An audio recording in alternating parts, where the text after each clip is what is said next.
right, so one of the keys to August fishing is electronics. You know, you gotta have them.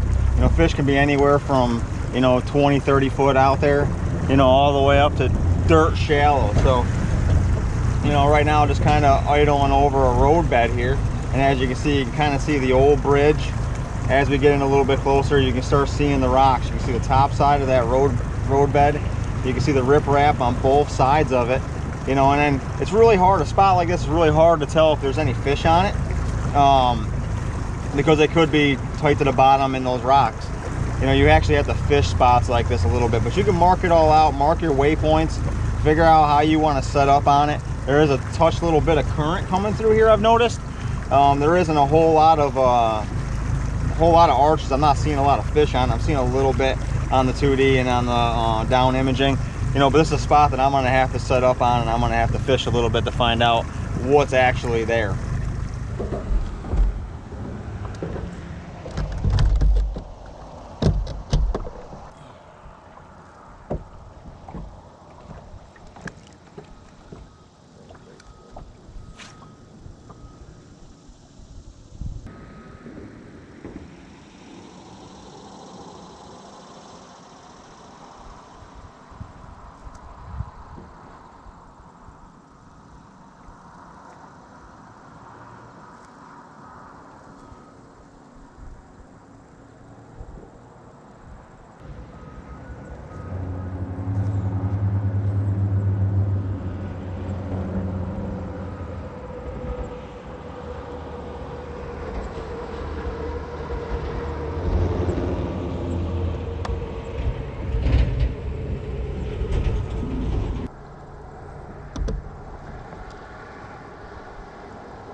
Off that freaking drop off.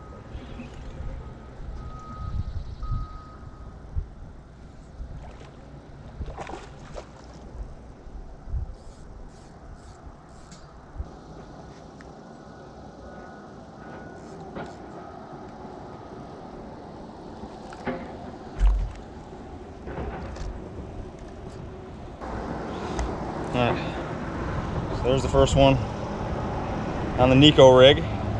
If you look, that Nico hook pegged him right in the roof of the mouth right there. Simple. Simple, simple. Let that guy go.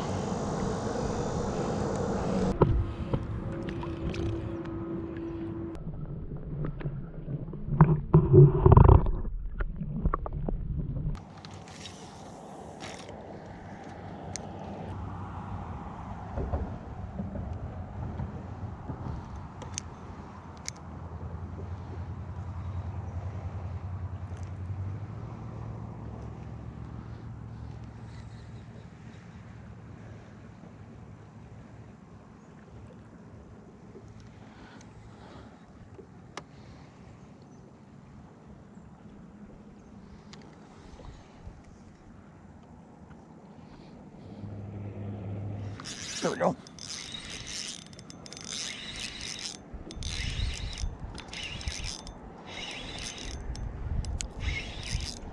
It's an offshore fish. Oh, it's not a bad one either.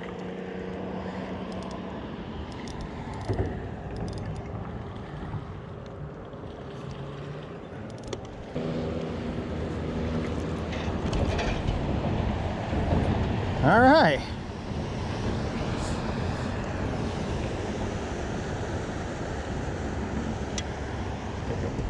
A roadbed fish. Check that guy out. It's a good £1.5 chunk. Brush piles are another key element to August fishing.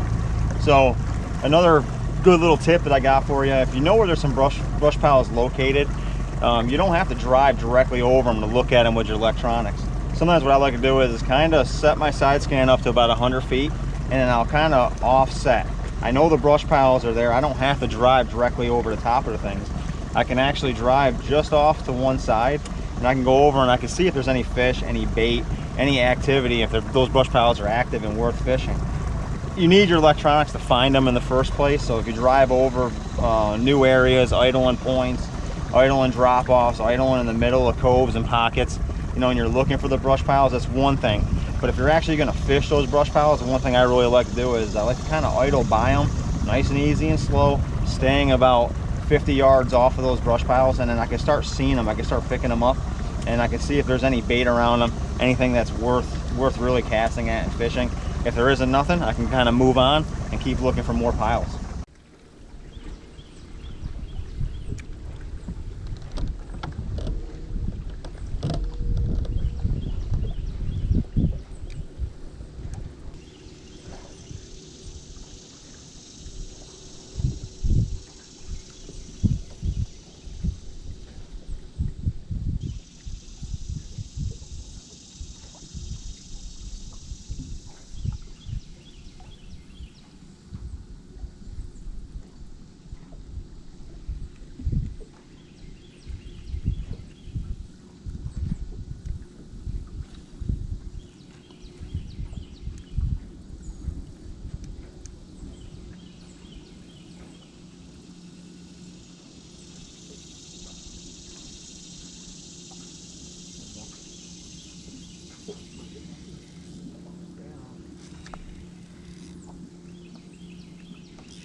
Nice one.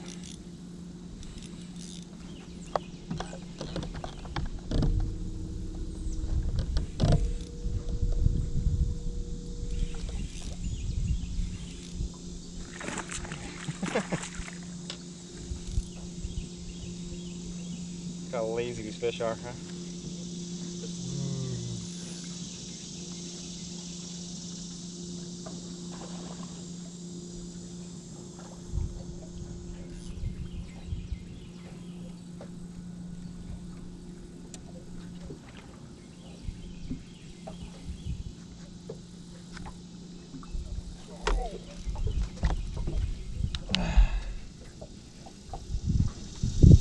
Not a bad one right there.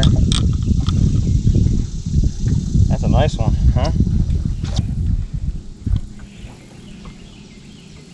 Not bad at all.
Not very big, but he thinks he's big. I think he's tough.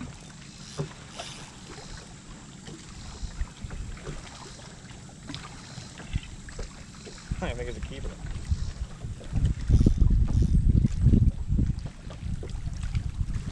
It's a keeper.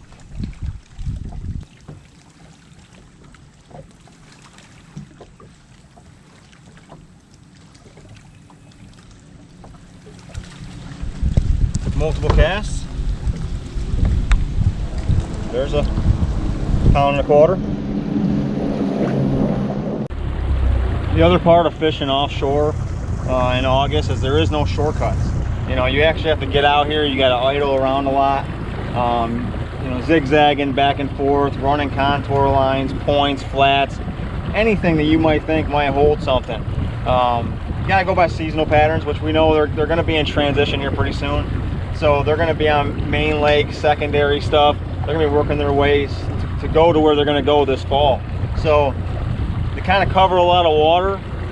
idle everything, looking for those key little spots, rock piles, brush piles, any kind of hard spots, road beds, stuff like that. But there's no shortcut. The only way you can find that stuff is getting out here, idling around, and just looking for it. It's a lot of work, but when you find the right stuff, it's well worth the effort.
Wacky rig, right in the cheek.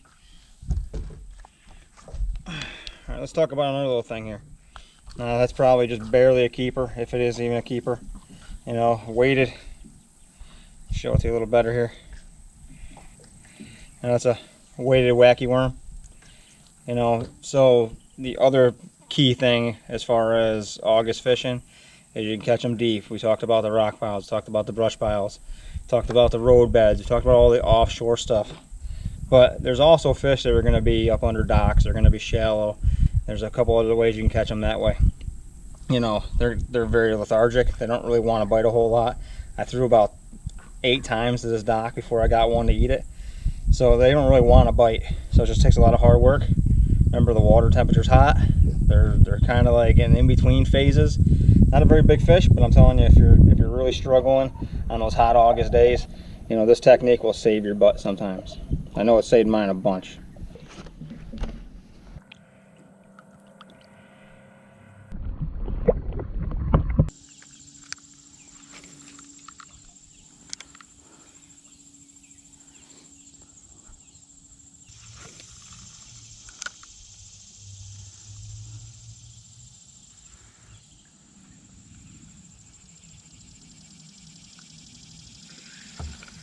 Oh, the bass.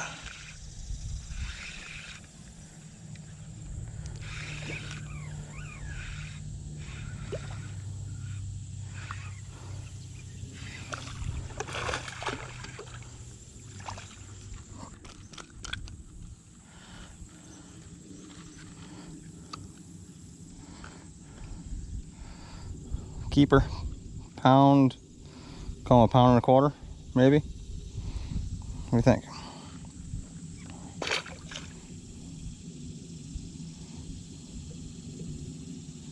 So the moral of the story is make sure that you're always kind of fishing by the seat of your pants at this time of year. You know, August is tough. There's fish all over the place. They're spread out quite a bit. They're very pressured. You know, so keep an open mind. Fish a lot of different stuff, and you too can find success in August.